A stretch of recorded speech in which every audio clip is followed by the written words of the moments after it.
was pretty good. And for anyone just tuning in, I am here in the studio with Pluto's Still a Planet. And the name of that tune, guys, was Bacon and Eggs. Bacon. I knew I was gonna. So tasty. I knew I was gonna mess it up and forget which breakfast meat it was. Not sausage. That's right, not sausage, but it was decidedly tasty, in fact. And Pluto's Still a Planet. I guess this is a question that I was curious about. Where'd that name come from? Yeah, we get that every once in a while. I would say my best answer to that question is I was thinking of a bunch of different band names, and I was trying to think of something that everyone can relate to, and anyone our age was taught that Pluto was a planet, and then you're told it's not. And we're a pretty defiant generation, I'd say, so kind of saying, screw you, scientists. My book said it was a planet, so I'm sticking to it. It's a pretty bold statement to make coming out the gate, is just giving the finger to the scientific community. No, I respect science quite a bit. You all are students, so I hope none of you are astronomy students. No. You don't get in trouble with the professor for that. Yeah, we'll get in trouble for our name.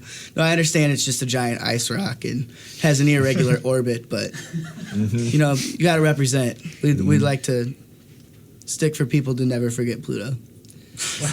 Well, now that we've figured out the origins, I guess, everything about Pluto's Still a Planet, what does the future hold in store for you four?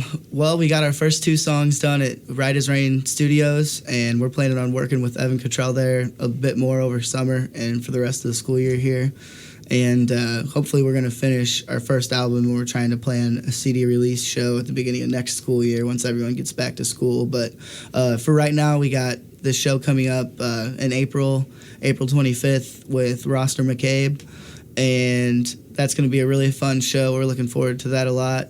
And then otherwise, we're probably just going to book shows in St. Louis and, I don't know, maybe a few other places over summer, but we'll probably wait to play in Columbia again until next school year. Great. So for anyone who may be listening outside of the Columbia range over the internet, what is sort of your touring range at the moment? Where could we expect to see you?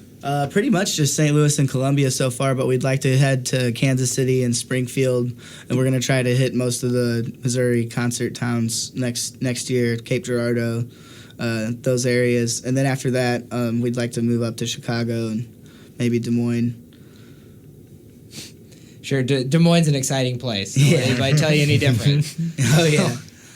So I guess, gentlemen, as you said, you have 2 songs recorded, and we began with one of those, and I believe we will end with the other, which is titled Get Up. But before we do that, do you guys have any last words you'd like to say either about the song or just to our listeners at large? If you've enjoyed any of our songs that you've heard, check out our Facebook. It's facebook.com/PSAP music. Or you can check out our website, plutosstillaplanet.com. Otherwise, come check out our show with Roster McCabe, and if you check our Facebook page, you might find another show to go to. Coming up here pretty soon. That we can't discuss on the radio. Thanks, Sherry, for Get Up. So if you check out this next song, Get Up, there's a few extra people on the track. It's pretty interesting. We got a little harmony from our drummer's wife, Sherry, so that'll be pretty interesting whenever you hear that in the chorus.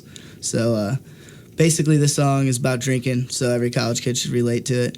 So, well, great, gentlemen. It's been great having you guys in and getting to meet you, and we hope to see you guys again soon. Yeah, thanks a lot for having us. Yeah, thank you. Yeah, and without further ado, here is the track Get Up from Pluto's Still a Planet. Make sure you keep it locked right here on KCOU.